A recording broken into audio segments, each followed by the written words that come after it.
You're watching Leafs Morning Take with host Nick Alberga and former NHLer Jay Rosehill. The show starts now. Here we go. Wednesday, March 11th. Nick Alberga, Jay Rosehill, the Wednesday edition of Leafs Morning Take presented by Bet365. Spoiler alert, Rosie and I just sat down with Joe Quenneville. You're going to hear that interview and see that interview tomorrow. What a great mustache. What a beauty Joel Quenneville is, eh? Oh, I wish I played for him, and I wish he coached the Maple Leafs. He was my numero uno when they were looking for one, without a doubt. And man, he's got those Ducks on track, doesn't he? Yeah, good dude all the way around. Love catching up with him. So looking forward to dropping that one. Yeah, the Ducks in town Thursday night. They're leading the Pacific Division. I don't know how much stock you put into that because Vegas is there and Edmonton's there, and I don't know if I believe in either team, although going into the season we thought both were Stanley Cup contenders. But it's amazing how it works out. You bring in a legend, a guy who's headed for the Hockey Hall of Fame one day, in Joel Quenneville, and what a turnaround it's been for the Anaheim Ducks. If you recall, years ago, they were a juggernaut, and like the Maple Leafs, a bit of a transition the last couple of years, but they found their footing, and you're going to see tomorrow night, nice blend of veterans, some youthful enthusiasm in that lineup, and we also did discuss John Carlson being picked up. I think that was the most surprising deal of the deadline, but Q was glowing about that question. It sounds like Carlson's going to make his debut at some point in time this weekend for the Ducks. Yeah, you betcha. He just comes off as the kind of guy that you'd want to play hard for. And, we thought that would be Craig Berube also. But turns out the players on the team had other ideas about that one. Yes. Our Super Chat charity partner is Sick Kids. Want to make sure that your question or comment gets on the show. Hit us up with a Super Chat. Proceeds from our Super Chat will go to Sick Kids, ranked the #1 research-intensive children's hospital in Canada and third in the world. I get really excited anytime something drastic or big happens in the NBA because our resident NBA insider is here to break things down. And surprisingly, today's convo doesn't stem around your boy, LeBron James, your favorite player of all time. It's about Bam Adebayo. I'm sure he's probably your second favorite player in the NBA right now. This guy randomly drops 83 points last night. Like, I had to double take. People were messaging me, how about Adebayo against Washington? I said, what? Like, this guy's an all-star. He's a great player. He plays for the States, the Olympics, and the national stage. But I never really thought of Bam Adebayo being a guy who's going to have a record alongside Kobe Bryant and Wilt Chamberlain. And it maybe just speaks to the lack of defense, just like the Maple Leafs in the NBA, right? Yeah. So that's a record or tied for the record? Second most ever. I think Wilt had like 100, but I still vividly remember Kobe Bryant dropped 81. I think it was a January night, and I watched it. It was a 10:30 Eastern start time, but I was stunned. Like, I didn't think anybody would get close to that ever again, probably. Yeah, I do remember Kobe doing that. Not that I was watching, but I heard a little buzz about that in the background. Impressive, man.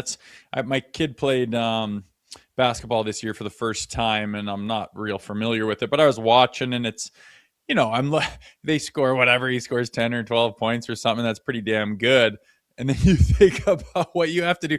How much do you have the ball? How many shots? I think he had like 21 3 attempts, but the way those guys shoot it now, the hyper specialization on one sport athletes these days.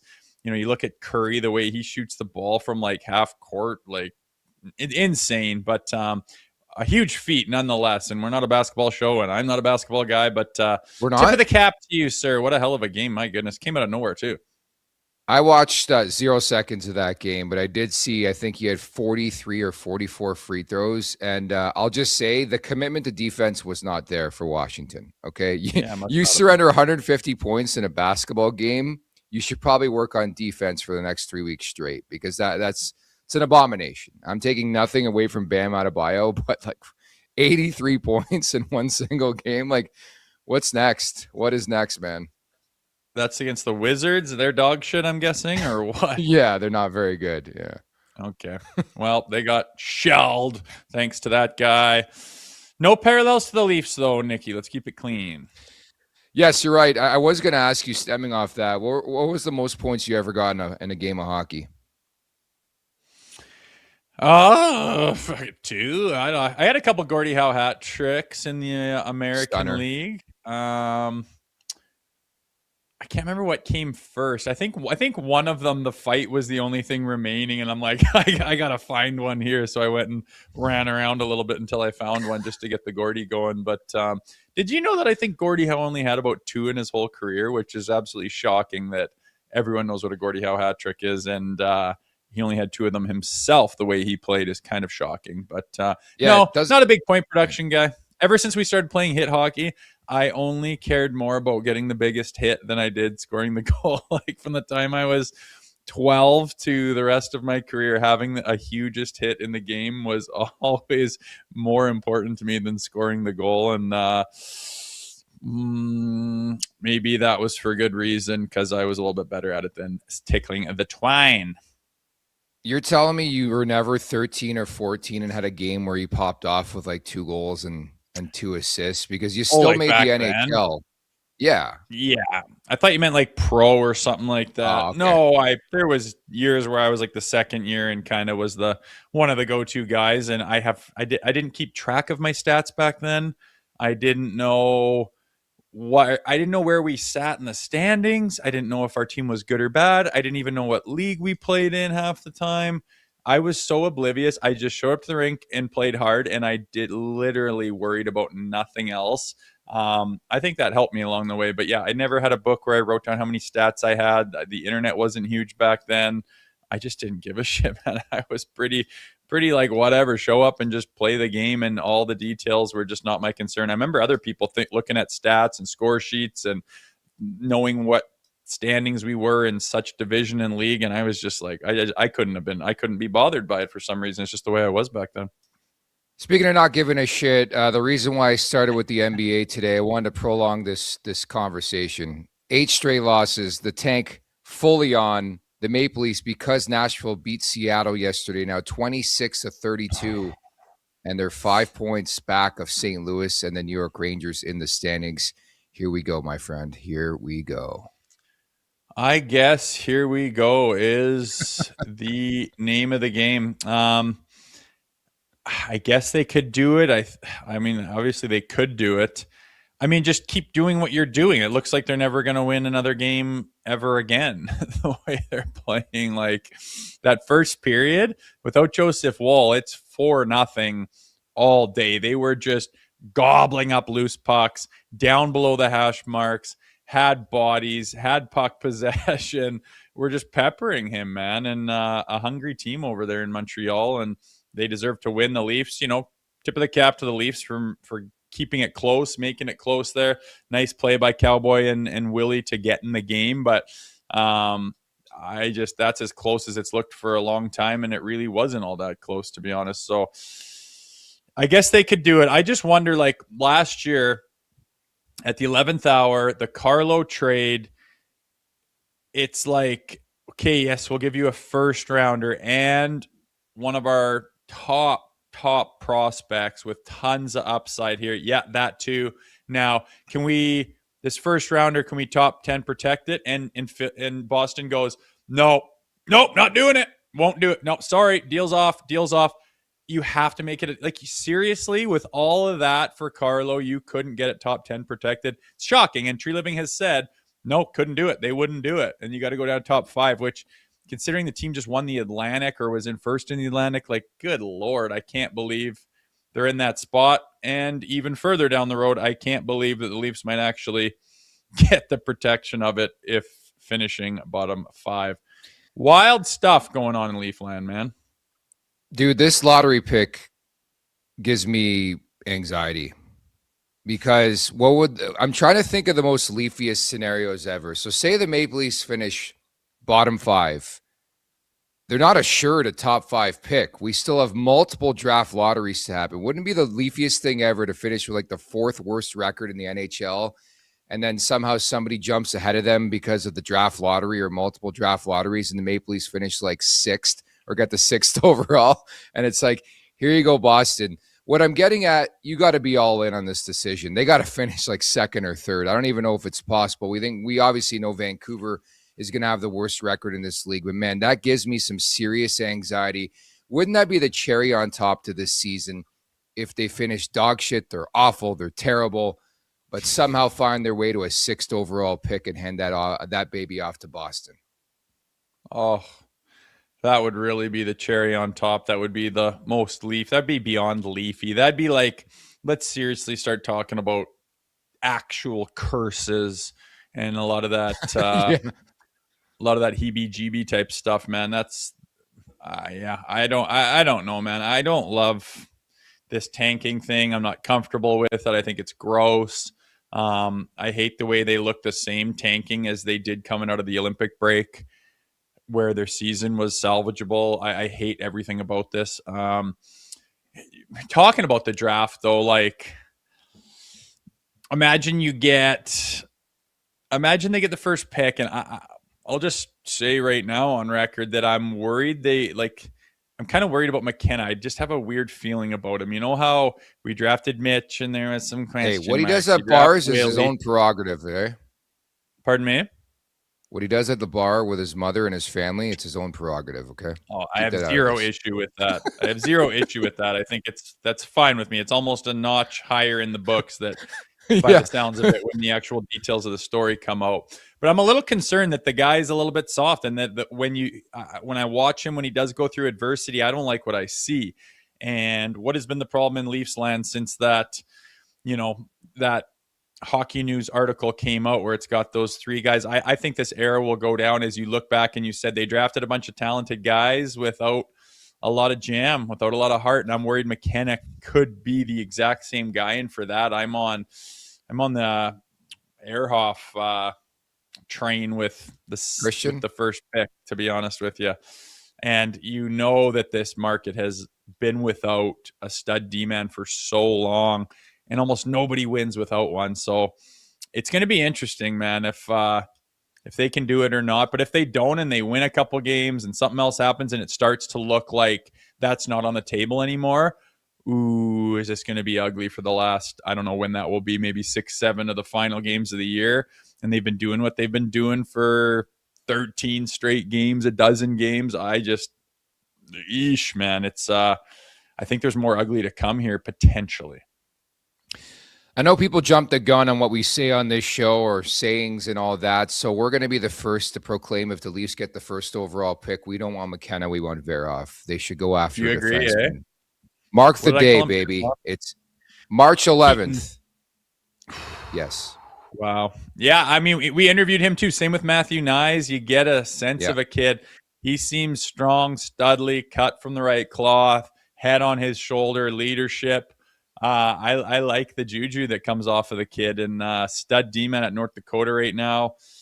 Still young. My goodness, tons of upside. I feel like I would, if it were me, I would take a swing on that guy, knowing what I know. I mean, you could get some other information when you go towards the guys that get paid money to know all that stuff and the scouting reports and all the rest of it. But I just have kind of this sickly feeling about McKenna, and especially you put him in Toronto. I think it could be more of the same and question marks around him that it has been with the Marner, Nylander, and Matthews studs that have been drafted here in the past. I think this era is going to go down as, guys that didn't have the right stuff. And I think that might be a question mark beside McKenna, to be honest, from what I've watched him. I watched him live, seen what he did in World Juniors. I don't know, man, that there's others out there that play a different position that I think is more valuable right now. Man, there's a good chance McKenna is going to go to a Canadian team too. Reminds me of a couple years back when it comes to the draft. There's just a lot of Canadian teams involved in that convo: Vancouver, Calgary, Winnipeg. So, whether it's Toronto or not, I think you better be used to the spotlight. It's going to be a lot different in this country, regardless of where it's happening. But as mentioned, 8 straight losses for this Maple Leafs team. We're going to break things down with your former teammate, former Leafs netminder, 2003 Conn Smythe Trophy winner, J.S. Giguère, is going to drop by here in about 15 minutes, Rosie. Jiggy, what a beauty he is. Yeah, we'll talk to him a little bit. The Ducks are coming up, obviously, and he's familiar with both markets. So get to see what he's seeing, what he's thinking. Hard to get different takes on what's going on these days in Leafland, but nonetheless, looking forward to it. Leafs Morning Take, that's where you call it, Leafs Morning Take. At the Leafs Nation 401 on YouTube. Hit that like button, hit that subscribe button. Leafs Morning Take, wherever you find your podcast. Make sure to leave us a 5-star review, and don't forget to visit theleafsnation.com. This episode is brought to you by our good friends over at Tim Hortons. Feel that buzz in the air? That's because roll-up season is officially back. You can still play on the couple supplies last, and don't forget, you can also play on the Tim's app for even more chances to win just for doing what you already do, grabbing your Tim's. And, of course, we all know by now, Rosie loves his Tim's picks, man. Jake Evans scoring that empty netter with like 30 seconds left. You probably celebrated weirdly. Play again. There you go. Damn it. Jake Evans, I celebrated. Yeah, I'm not celebrating much watching the games these days, man. It's I'm just passively watching, and I don't even know what the question is. It's not a place I expected to be this time of year, to be honest with you. It's rough watching out there, but I keep tuning in. Maybe I'm a bit of a sicko. I think didn't you guys take Jake Evans for a goal yesterday, or your pick in Tim's picks? That's why I asked. No, we went off of it. Okay. Jeff Jarvis got us our tickle there last night, so we're on a two streaker and only 2 games tonight, so it can be a little bit difficult picking these guys. I keep wondering, I'm like, if I put good money on my Tim's picks, like I think I was on like a 12-day streak or something like that. I wonder if you'd be making money or not. But now 2 sponsors, Timmy's and Bet365, are going hand in hand. Do you see how this works? I now see how it works. Great stuff. Great thinking on your part, producer Vic, as well. Roll-up season runs until March 22nd, so don't wait and miss your chance. For more details, visit timhortons.ca/rollup. Roll up to win only at Tim's. Now, here's a fun question for you. What's more surprising? 8 straight losses for the Maple Leafs, or 12 straight without a goal for Austin Matthews? Probably the Matthews no goals in that amount of time. What is it? He's getting pretty close to his career long drought, which I think was in his rookie season. Yeah, that's surprising to me, man. I don't know what happened. It's the $1 million question. What happened to this guy? You'll watch for 10 or 12 minutes of a period, and if someone were to say, oh yeah, Austin Matthews went to the dressing room, you would believe it. I don't notice him. I don't notice him for extended periods of time. And it's not that rare, to be honest with you. I'm not sure what's going on with him. He says the right things, like we got to play with some pride and whatnot. And I don't see it, man. I don't see it. I don't know what's going on in there. I don't know what's being said. I just keep coming back to the fact that they seem comfortable in this tanking situation that they find themselves in. And I just can't believe that there's not a lot of difference in what you see from the first 3 games after the Olympic break, where they had a chance to salvage their season, and the last 3 games we watched. They don't look a whole lot different. It's not a good sign. It's not a good theme. It reeks of a lot of bad toxic shit deep within the group, and I hate seeing all this stuff. But like, what else can you say? Look at what we're watching here. What happened to that post-Olympic heater that Austin Matthews was supposed to go on because he won gold at the Olympics, and it changed him for the better in his career, and he had 7 points at the Olympics? Like, man, we had this same convo last year with Mitch Marner. Remember, it was going to change the course of his career because he set up McDavid in the 4 Nations final. Like, that's the shocker for me. Matthews has come back, and he's done absolutely squat. Zilch. Couple apples. But he has paid a lot of money to score goals for this hockey club. Again, I will entertain the conversation. Yes, he is fantastic defensively. He is prime Phil Deneau, who scored a goal last night for Montreal. But you're paying this guy to score goals, and he has 1 goal in the last 16 games and goalless in the last 12. Like, it's absurd to even think about this, man. Yeah, it's pretty wild, man. I mean, you pay the guy to put the team on your back sometimes and to be the difference maker. You don't pay him to like have an extra stride on the back check and get a stick lift. Like, let's get fucking serious here. You're supposed to be a superstar. You're supposed to leap off the screen while people are watching. You're supposed to be, attacking, and your presence is supposed to be there and controlling the play and toying with players. And he looks like there's like the whole team for quite some time, most of the season. Every play looks like a hoper. Every play, I hope. There's no chemistry. Every time a guy makes a play, like a Willie Nylander can make like a nice play that's like a high skill play that most players couldn't make, but it just leads to nothing because no one else is on the same page. No one knows he's doing it. Nothing's clicking. Zero chemistry.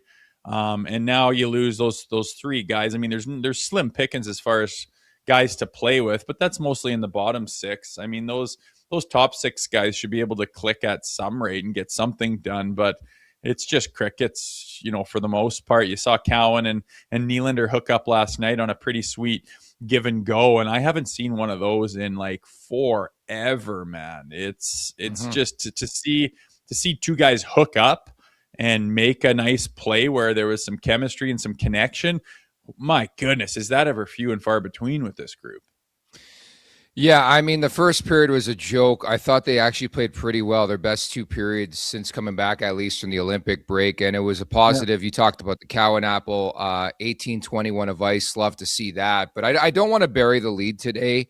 The only reason why I was looking forward to today's show was to get your interpretation of what happened there with Gallagher and Cowan. Mm-hmm. Did Jake McCabe steal Nick Robertson's thunder? Because all of my memory bank right now, I saw a stick fall from Nick Robertson ready to shed his shit. Yeah, I kind of wish we saw that instead. I didn't have a problem with the hit. It was a little bit late. You could have called it interference. Sure, fine. I never mind when guys do that. I love hitting in the NHL. I love the big hits. I love catching a guy sleeping a little bit. That one was a little bit late, so reason to go grab the guy. I think they could have put their hand up and given it an interference call. That would have been fine, but on your young guy, on your young prospect who's been playing at this level, and I don't mind jumping in on that at all. I wish the scrap was a little better. Like I don't know. I feel like it's a bit of a bail. Like you're scrapping a small guy, Gallagher, and you watch McCabe just falls completely sideways onto his shoulder. And a little late, but he pops up and keeps giving her. I like that.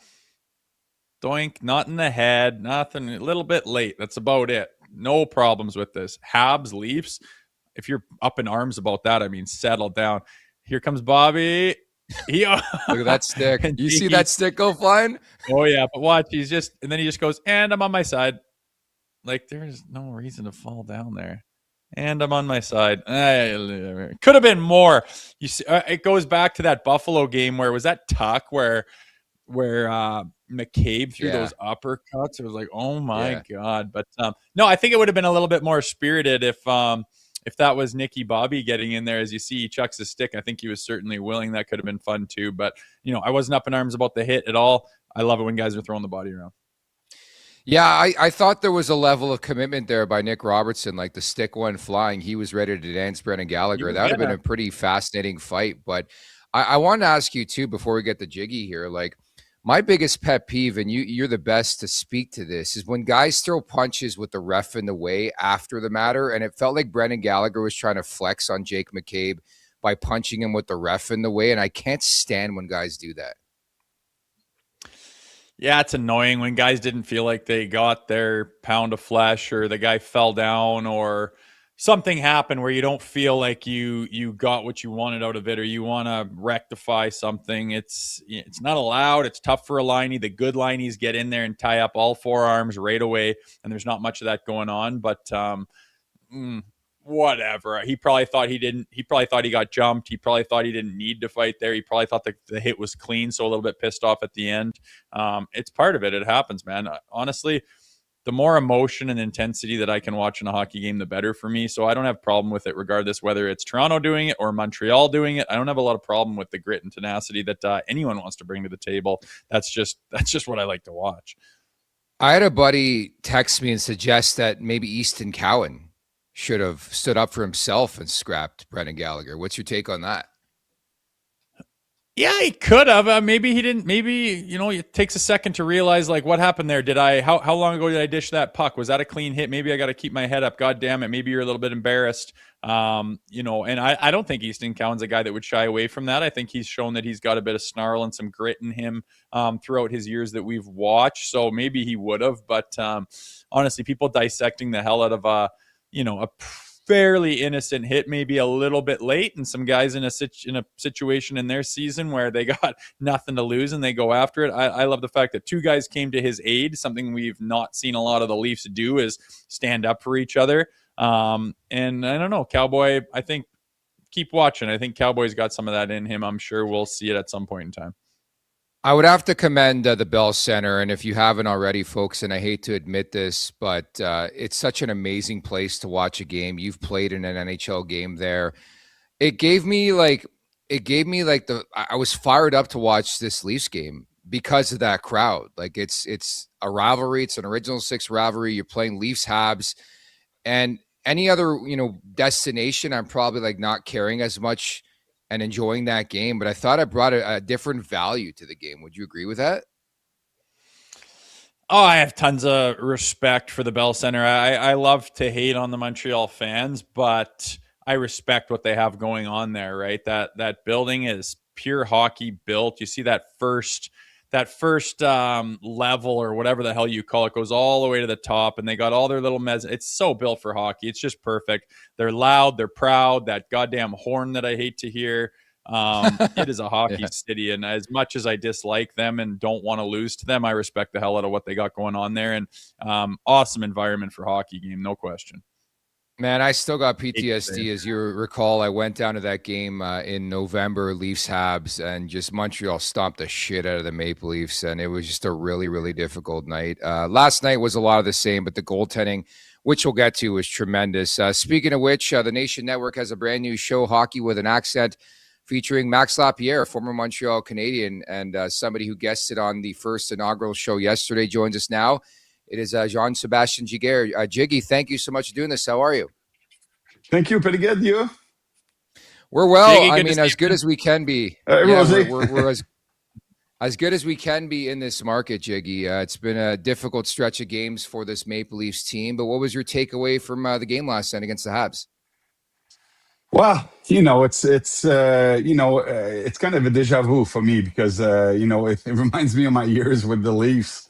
Mind you, we probably had a less talented team back then, but it's hard to see that. It's hard to see a team that had high hopes at the beginning of the year, and you can see it in their face. Nobody seems to be having fun. Nobody seems to be into it, and you see like little snippets here and there of like what the team they could be, but they're just at the end of the day not willing to put up the fight necessary to win some games, and it's really hard to watch.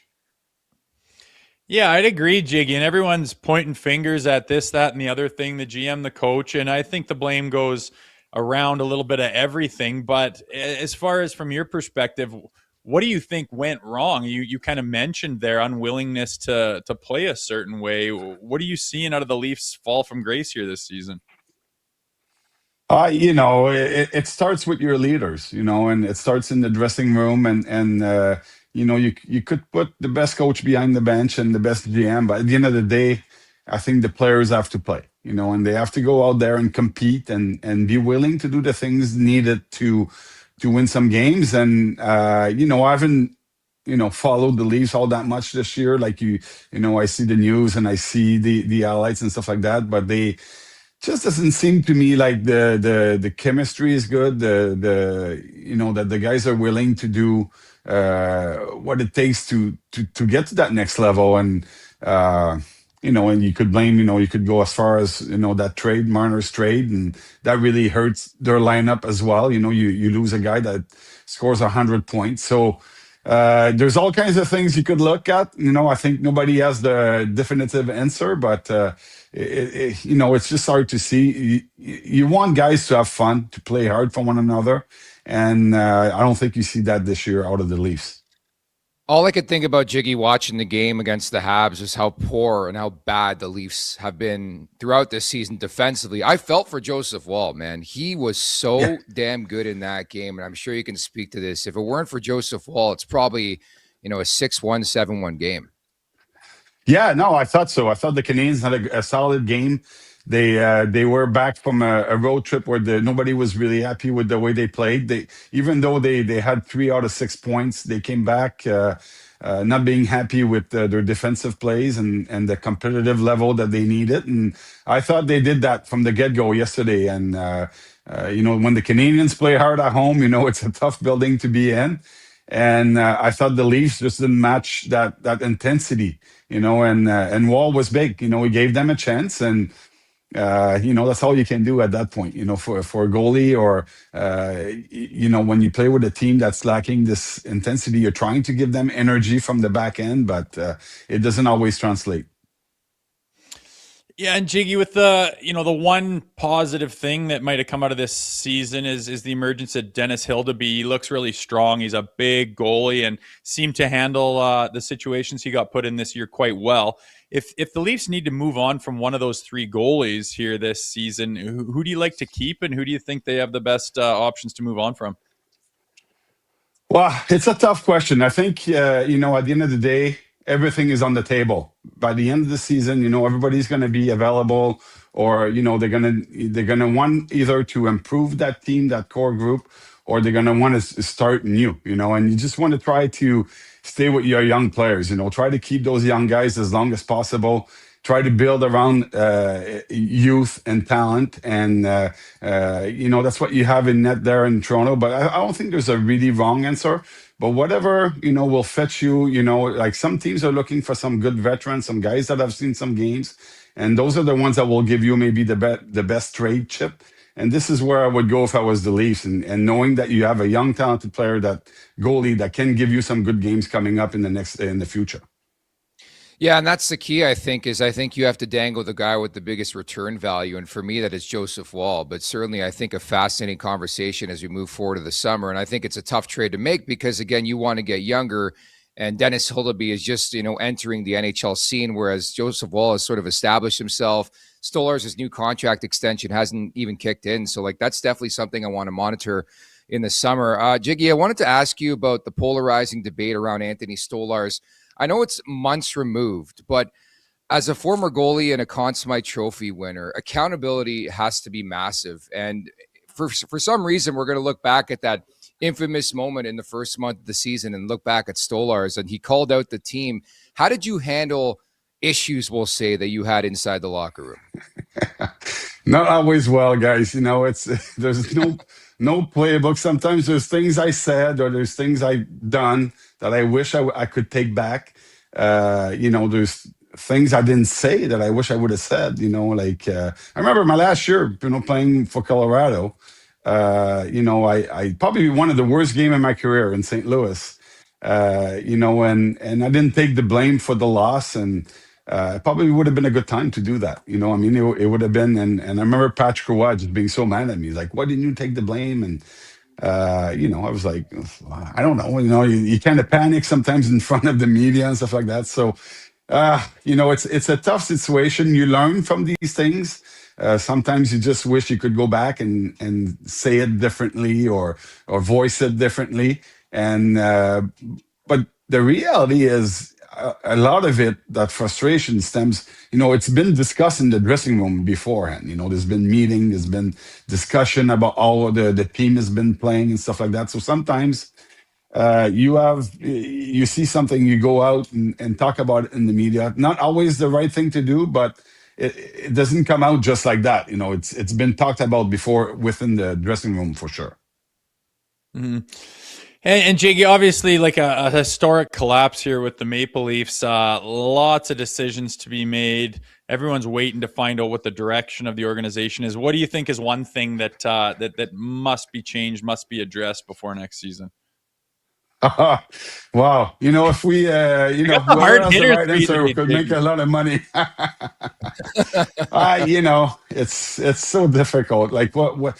I still believe that they have a good core player that you can build around. I don't think, sometimes we go ahead and trade everybody and start new, and it takes 6-7 years before you build something that might be a winner, and there's no guaranteed.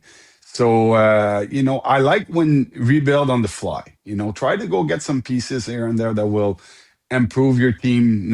Like try to see, like, I think they're leading leadership, a little bit of character. Try to go get that this summer. You don't have to change the whole team. That team still has some really good players in it. And Austin Matthews doesn't lose all of his talent overnight. I think he needs help. He needs people around him to help him lead that team and maybe change the energy around the team. Try to have fun again. You know what I mean? But, is it a coach's change? Is this something? But it seems that's the easy answer to me. I think it starts with the player. It has to start with the player. And Jiggy, you referenced your time as a Maple Leaf. Of course, that's how you know Rosie. Can you paint a picture of what that room is like? Like are guys flooring it a bit more on the road? Like how pissed off is everybody? Like I could only imagine what that mood is like when you just keep losing and losing and losing. Guys, there's nothing worse. I've experienced losing in Toronto. I experienced losing in Anaheim, having losing season, and in Colorado. And there's nothing worse than to do it in a city where it matters so much, and it's just miserable. It's nobody feels good about themselves. You're not in the NHL if you don't have any pride. I think that's one of the ingredients that brought you there is some pride, some pride in yourself, pride in your team, being a team player and stuff like that. So it's hard on everyone. Everybody feels it. You feel it when you go to the restaurant, when you go to the mall, when you drop your kids at school, because everybody looks at you, knows who you are, knows that the team is struggling. So that's difficult. In a city like Anaheim or Colorado, where you're a little bit more incognito, you have a bad season. At least, when you go out and you go to dinner with your wife and you do all that stuff, the daily stuff, you don't necessarily hear about it or feel it as much as in Toronto. So it really takes a toll on you. It takes a toll on your energy level. It's hard to drag your feet to the rink and be motivated for the next practice, the next game. But you have to be a pro. You have to find a way. And again, I'll start with that. It starts with the leadership of that group. They have to find a way to bring the rest of the team with them and try to create something. Light a little fire here and there, and try to start something that might change the way the season's going to end and the future of that team as well. Yeah, and Jiggy, you mentioned Austin Matthews, not losing his talent overnight. We're going on a couple of seasons now where he hasn't looked the same by any stretch. He's in one of the longest goalless droughts of his career. What are you seeing out of the Leafs captain? Well, I'm seeing a guy that has a lot of pressure. Feels, I think maybe giving him the seat probably wasn't the right idea. I don't know. It's a tough market to be the captain. I don't wish that on anybody. And I think the insuccess of the team weighs on him a lot more than him personally. But like if you had both of them together, it just looks like a guy that's not having fun, not inspired, not inspiring anybody else either. So maybe he needs a change, but maybe he also needs help. Maybe he needs like people to come and help him out and take away some of that pressure of being the leader of that team. Maybe he doesn't have that in him to be the voice of the team. And it doesn't mean that you're not a good leader if you can't be a good captain. You can be vocal, you can do all the right things, but being a captain of the Maple Leaf requires a lot of other things that maybe he's not comfortable with. That's fair, but my thinking is if you make that much money, you better find a reason to get up and score some goals because that's why you're paid the big bucks. I wanted to leave you with the question about Toronto media pressure. I'm sure you get this question every time you go on Toronto-specific shows. I'm sure you'll get it tomorrow. I'm sure you got it last night.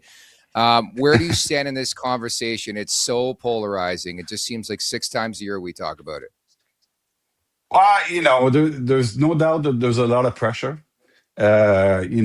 I quite enjoyed playing in Toronto, to be honest. I enjoyed the fact that the team mattered, that the people really rooted for the team, and regardless of what the media is saying and stuff like that, I thought it was a great experience for myself. But I was able also to tune off like all the negative talks, the radio shows and the TVs and all that stuff, which I think is a lot harder today. I think guys have access to so much information about themselves. There's so many real reporters, but not real as well, that are commenting on your plays and stuff like that. And it's hard. It's probably hard for today's player not to see all the negative stuff. So I'm sure it's hard on those guys, but you just got to find a way. I mean, there's also no better place to play when you win. When you have success, everybody loves you. Everybody thinks you're great, and this is the kind of this is where the city where you want to win. Toronto, Montreal, these are places where you want to have success. So you can't talk against the media when it's going bad, and for the media when it's going well. So I think it's a balance. You got to tune it off as much as you can, and ignore it, and try to as a team. It starts with the player. At the end of the day, guys, it starts with the player. It starts with the leadership, and that's not happening right now in Toronto. Mitch Marner, we're like gods here. That was the infamous quote. Jiggy, thank you so much for your time. We'll catch up down the road again, okay? All right, thanks, guys. Take care. Thanks, Jiggy.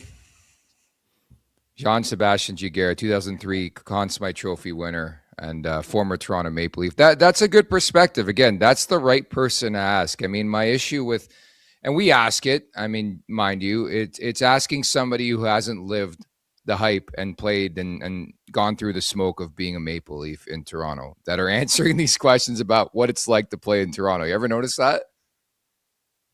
Yeah, it's funny. It's just different perspectives, right? And I always think that, like, Bobby McMahon just had mentioned something that it's difficult or something was his quote, and it always gets misconstrued, and the media always misconstrues it as, oh, the media is so hard on them so they can't win, which is bullshit. And, oh, the fans are so hard on them so they can't win, which is complete bullshit.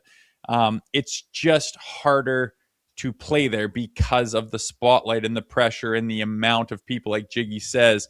There's lots of times where you're not winning and you're like it takes the energy out of you. And you're like, I don't want to go out for dinner, or, hun, can you get groceries on your way home? Because I don't want to go into the grocery store because guys will make comments or someone might say something, or it's constantly around you. And you know what that feeling is like in Toronto. There's an energy and a buzz about it. And when you're on the teams, you are the target of it. And for better or for worse, and for good and for bad, when you're winning, it's the greatest. And when you're losing, it's tough. And you're just always on this tipping point of like, what's next? And it makes it difficult to quietly go on a little tear and get your ducks in a row and have a team gel and find chemistry. I think that question always gets misconstrued. It's nobody's fault. Yeah. It's not like it's anyone doing it it's just the size of the goddamn thing. And whatever, call it an excuse if you want. It's a real thing. Every single player who's ever been there said, yeah, I felt that. It's different in Toronto.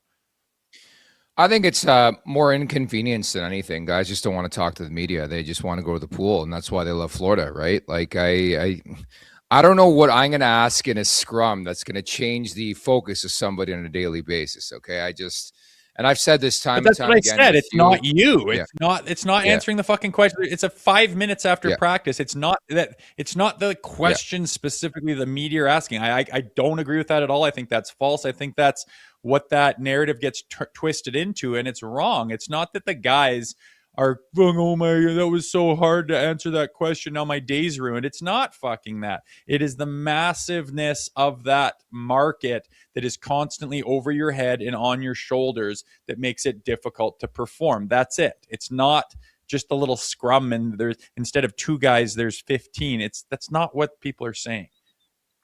The one point Jiggy did make that I agree with, and it's always interesting when you have players of your vintage and even before you come on, they don't know what it's like to deal with social media. I think that is a big factor in 2026, not to defend these guys about playing in this market, but everywhere you look, you're seeing a clip of yourself or a clip about your team. And I know this firsthand. Like, I think a lot of this is about algorithm. Like, if you're involved on YouTube or social media, at some point, a clip that you don't like about yourself is going to pop up. And I think this is a bigger factor than people lead on.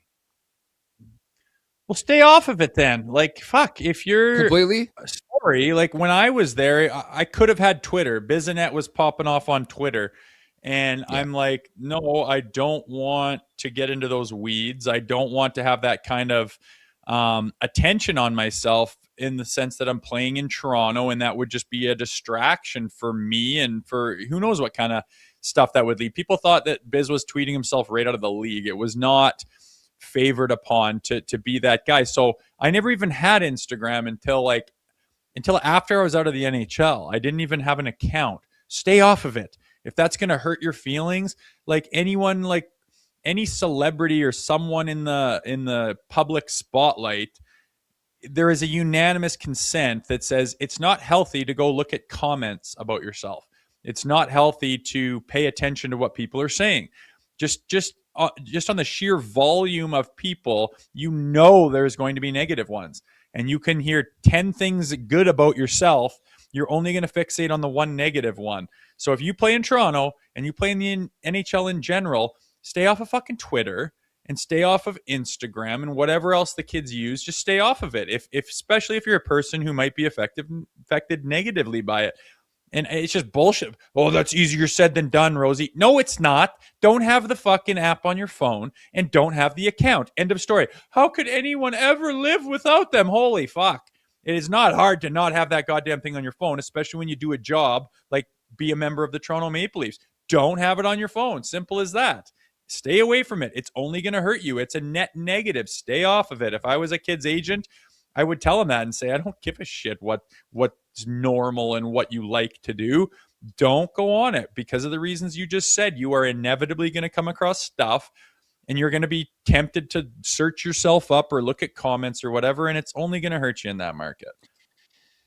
My rebuttal would be, I think it's avoidable or unavoidable. Whereas, like, what if you go out in public and there's always that one loser that comes up to you and makes that snide remark. Then it's in your head. The other thing that I think happens a lot in this day and age is pardon me? That's not social media. But it's a direct link of social media. No, it's not. It's just some guy in fucking person at the grocery store saying, you guys fucking suck, pull your head out of your ass. Okay, you can't really avoid that, except guys literally say, I'm not going out for dinner tonight. We're ordering in. I can't go to the grocery store right now. I don't want to have to deal with some of that. My wife, can you go to the grocery store on the way home for me? Because we're going through a tough stretch here. I don't want to get ridiculed by some dickhead at the grocery store. That's not social media. That's just the fans of the Maple Leafs playing in Toronto. I think it's an extension of social media. That happened before social media existed. Social media is 100% avoidable. Getting ripped by Maple Leafs fans in Toronto has nothing to do with social media. But if you go on social media, it's going to amplify that times 100. And I think guys are stupid for being on social media because then it's right in your face. Then an algorithm's going to shove it in your face. It's hard enough to avoid the people at the restaurants. Stay off of social media. I don't think that a guy then if they're connected, why were Leafs getting ripped before social media was ever invented? If you're on a losing streak or you're playing like shit or having a rough season, guys in the store or on the train or at the restaurant, you might get comments said to you about it. That was before social media existed. Yeah, what I'm just adding and saying, I'm not disagreeing with you. I think the web's bigger where there's more opportunity for people to devise opinion on the team. Like, for example, if you hear from somebody in person, it's probably engulfed from something said on social media. And the other thing I think happens a lot, it's not necessarily the guy. It's maybe the agent or the girlfriend or the great uncle or the father who sees something on social media, relays that message to the player, and then it's in their head. All I'm saying, I just think it's such a weird time of social media. There's just so much accessibility. That's all I'm saying. I'm not disagreeing with you. I'm just sort of thinking outside the box at what a player's thinking in this day and age.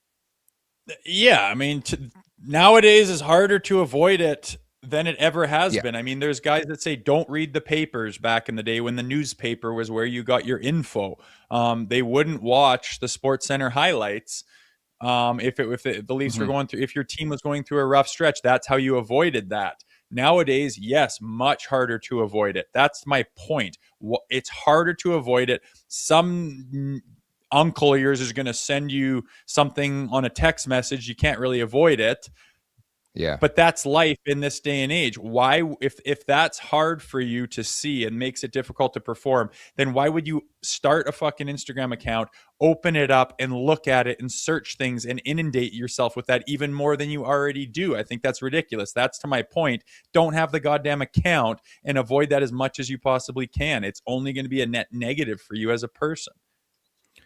Burner accounts, baby. Just ask Kevin Durant at the Leafs Nation 401. Hit that like button, hit that subscribe button. We didn't even tackle that a couple weeks back. I think we were both during the Olympic break, but Kevin Durant, he's got burner accounts out the yin-yang. I want to get to Bo Grew, though. Makes his Maple Leafs debut, 2 shots on goal, 6 hits, played 14-13. When you equate that and compare that to Jacob Quillen, who I don't know what he did to this coaching staff, but they're not big fans, played 825. And how about your boy Dakota Joshua, 856 last night? We're talking about a battle with the Montreal Canadiens.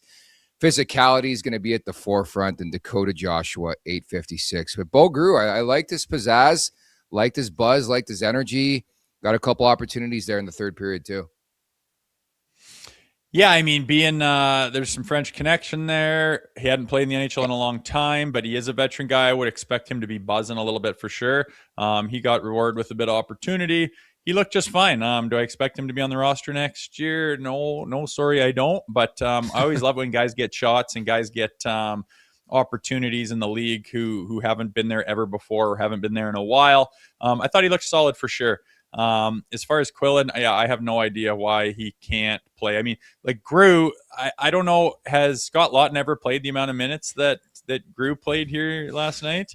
Few and far between, man. It's kind of shocking, man. Chief seems to have in his mind, and it kind of reminds me when I played for him, like I'm on pace to play like 34 games it ended up being, and I'd go to practice, be like, Chief, this is the Flyers. We're playing a tough team coming up here. Like, what can I do to get up the lineup? And he's just like shocked I'm even asking. He's like, oh, I don't know really. Like this is, and it just was like, oh wow, it's in his mind. This is concrete. This is how we're using you. And that's the end of the story. It doesn't really matter what happens. It seems like that was the story with Scott Laughton. Seems like that's the story with Jacob Quillen. I don't really, I can't say I totally agree with it when it comes to Lots and Quillen. Maybe it makes more sense with myself, but at the end of the day, he's kind of stuck in his ways with the minutes allocated, and a lot of people are questioning it, to be honest with you. One of his knocks for sure. In support of Sick Kids, Ben Austin writes in, thank you so much for the super chat. Quillen looks unreal every time he plays. I mean, something's up is what Ben's intimating. I don't know.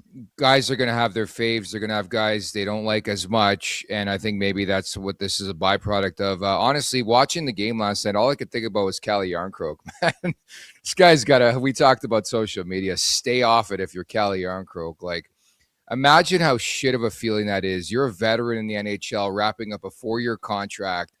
The deadline passed. You're on a cellar.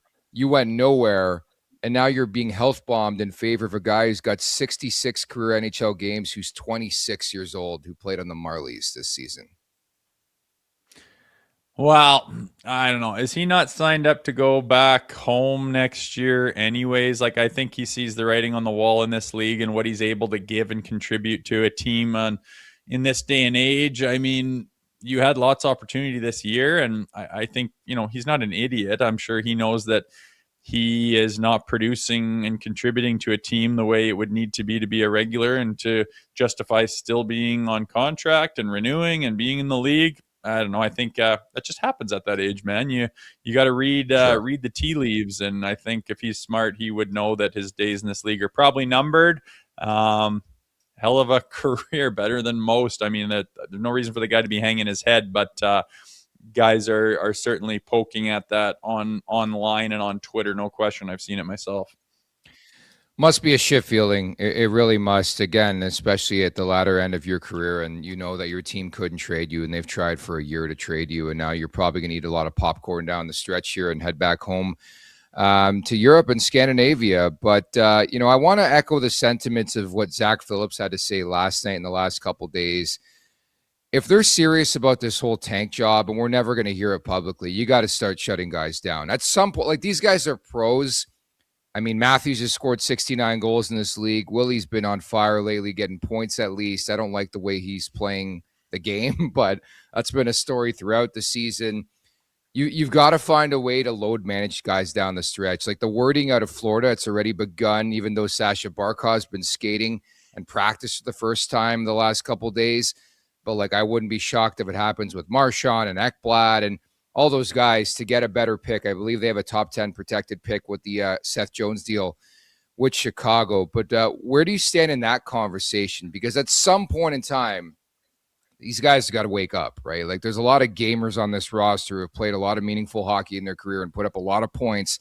They're going to run into a win streak at some point, no? Or are they just going to continue to lose? Well, I mean, why change now? You're not getting heat for like intentionally tanking. You're playing your guys and you're still horrendously dog shit and you're losing at a horrific pace. Why change anything now? I think the problem is when they're in that space, there's 20 games left. Pretty difficult to shut them down for, a quarter of the bloody season. I think that's coming. I think we have to still play more games. I think that, if the tank is on and they do want that pick back, they're happy as hell right now with how it's going. They're not shutting the team down. It doesn't look bad on paper. Their fans aren't disgusted watching the Marlies. You can still play your stars and fill the seats, and you're still losing every single night. It's perfect for them, man. Will they wake up at some point? Maybe. And I think when there's 10 games left and less, then you can start to seriously have that conversation, or 12 games or whatever it is, especially when, Nylander hasn't been healthy all year long. Who knows what's going on with Austin Matthews? Nyes, there's been a lot of talk about him being bunged up. And JT, I don't know. He seems to be pretty healthy. He's played all the games this year, but, could probably use a little rest. So I'm sure they'll rotate through that as the season starts to come to a close. But unfortunately for them, they're long gone when there's like 20 some games left. So it just isn't an option right now. And lucky for them, if they want to get that pick back, they're still losing with their stars in the lineup. So I would expect status quo for a while as they keep filling their pants until, there's less games left and they can start to have that conversation. I'm so curious to see what the playoffs looks like, in the NHL this year, because speed's at the forefront. Watching this Maple Leafs team, they're so damn slow. But we always have been saying the last couple years they're built for the Stanley Cup playoffs, and that's more of a grind game as opposed to speed. But that was the most noticeable thing I could grab from the game against Montreal, is how fast the Habs are and how slow the Maple Leafs are. And I don't know how you address foot speed, but that's got to be top of mind, I think, this summer. Yeah, it looks even worse when one team's hungry as hell and the other one's lethargic and couldn't give a shit, right? It just amplifies those two differences for sure. I'm definitely interested in the summer on what they're going to do. What kind of moves are you going to make? I really think they need a center. They need a 2C. And you could slot John Tavares down at 3C. When he signed that contract, I thought it was great for him to eventually take the 3C role, and you need a 2C. Unfortunately, who's coming down the barrel at center for free agents? It's not a whole hell of a lot. It's going to be very difficult to get a 2C. I think they'll have the cap room, especially if they take care of the Morgan Riley problem.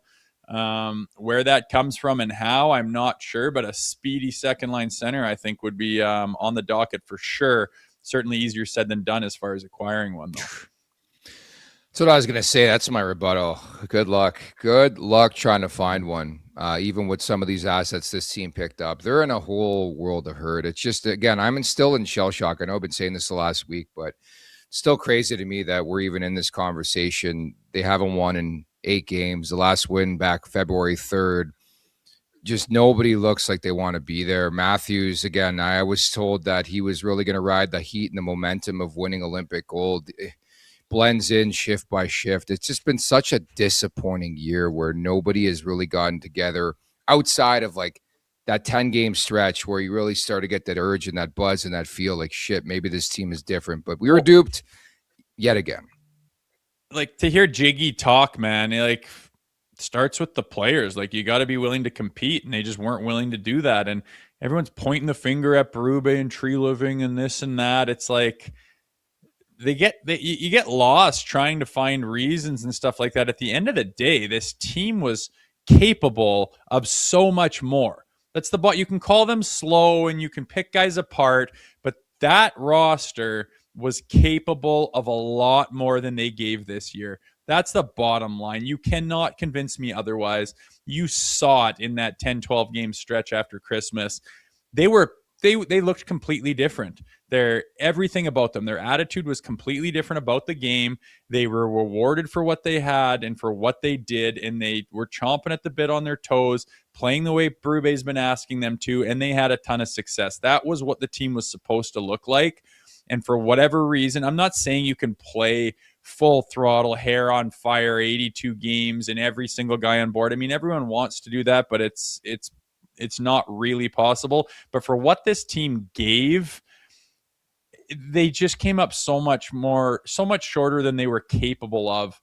And at the end of the day, that's why I'm so pissed off, because I know that group had more to give and they didn't. Why that is, I mean, you could debate it till you're blue in the face, but I mean, Jiggy said it right there. The guys that have played and have seen good teams and know what it looks like, they keep intimating the same things, man. Like, guys didn't compete to the level that's necessary to win in this league, plain and simple.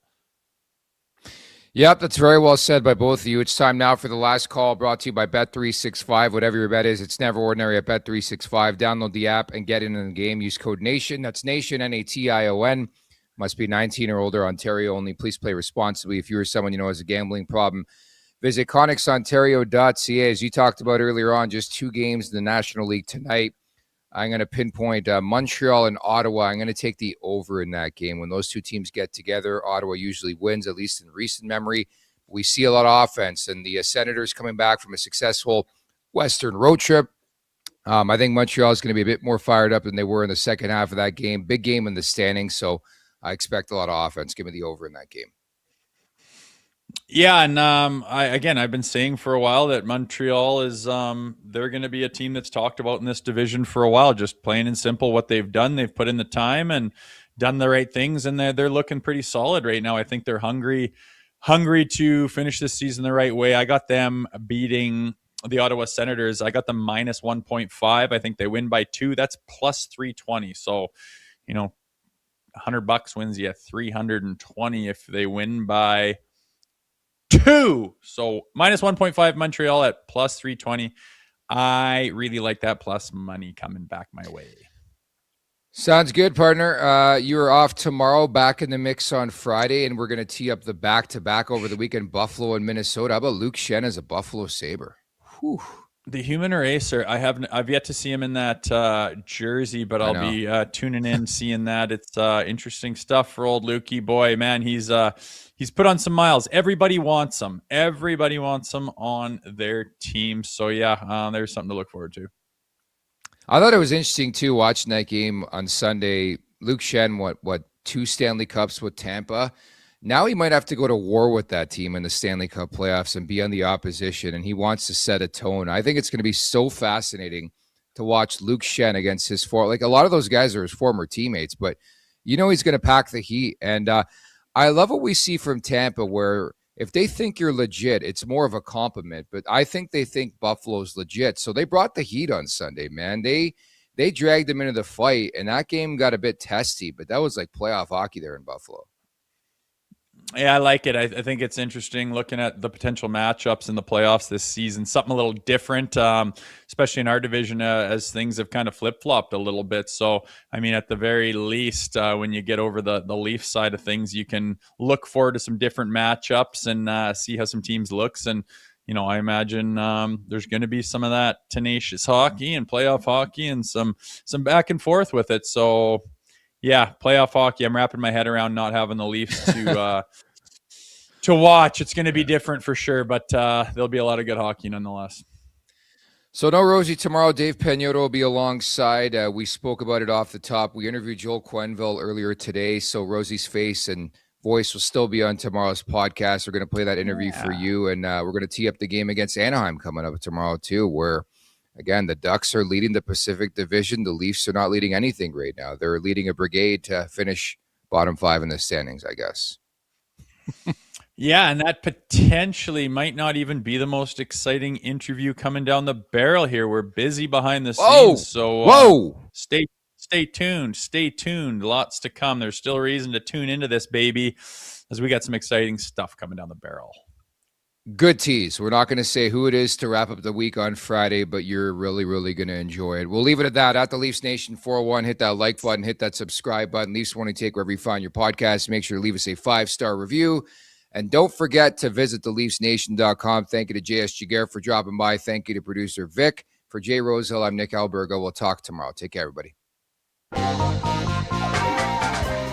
Make sure to check out more of our content right here on the Leafs Nation YouTube page. We got long-form interviews. We got clips. We got epic rants by Jay Rosehill. We simply have it all. And don't forget, you can find out much more at theleafsnation.com. Thanks so much for watching.